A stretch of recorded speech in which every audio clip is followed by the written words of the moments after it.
ዋጋው ሊትር ፐር ብር ነው። 1 ሊትር በ142 ብር ከ41 ሳንቲም እንዲሸጥ ተወስኗል። ኬሮሲን በ151 ብር ከ39 ሳንቲም፣ ነጭ ናፍጣ በ163 ብር ከ09 ሳንቲም፣ ቀላል ጥቁር ናፍጣ በ163 ብር ከ98 ሳንቲም፣ ከባድ ጥቁር ናፍጣ በ160። ሰላም ጤና ይስጥልኝ፣ እንደምንቆያችሁ ጊዜያችሁ መልካም ጥሩ እንደነበር ተስፋ አደርጋለሁ። የዛሬ ርዕሰ ጉዳይ የሚሆነው የነዳጅ ምርቶችን የችርቻሮ መሸጫ ዋጋን በተመለከተ ይሆናል። ከዛ በፊት ግን የዩቲዩብ ቻናሌን ላይክ፣ ኮመንት፣ ሰብስክራይብ በማድረግ ቤተሰብ ትሆኑ ዘንድ ጋብዛለሁ። ይህን ስለምታደርጉ ክብረት ይስጥልኝ።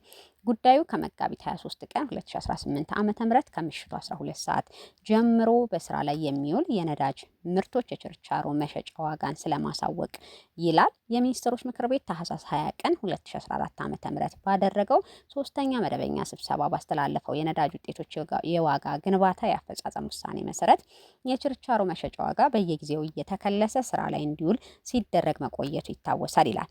በዚሁ መሰረት የዓለም የነዳጅ ዋጋን መነሻ በማድረግ ከመጋቢት 23 2018 ዓ.ም ከምሽቱ 12 ሰዓት ጀምሮ የሁሉም የነዳጅ ምርቶች የአዲስ አበባ ከተማ የችርቻሮ መሸጫ ዋጋ ከዚህ በታች የተቀመጠው ሰንጠረዥ መሰረት ተግባራዊ እንዲደረግ በመንግስት የተወሰነ መሆኑን እየገለጽን የህዝብ ማስታወቂያና የከተሞች ችርቻሮ መሸጫ አያይዘን የላክን መሆኑን እናስታውቃለን ይላል።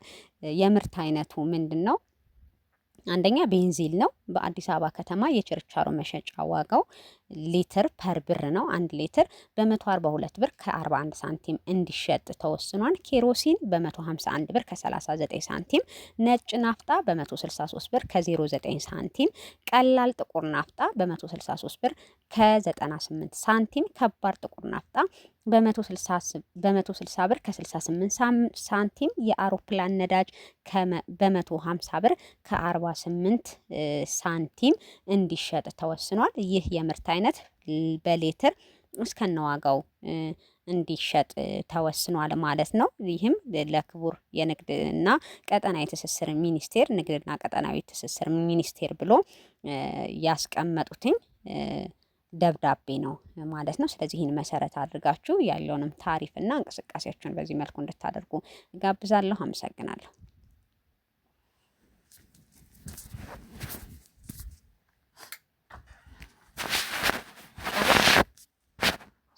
በመጨረሻም የዩቲዩብ ቻናሌ ላይክ፣ ኮሜንት፣ ሰብስክራይብ በማድረግ ቤተሰብ ትሆኑ ዘንድ ጋብዛለሁ። ይህንም ስለምታደርጉ ክብረት ይስጥልኝ።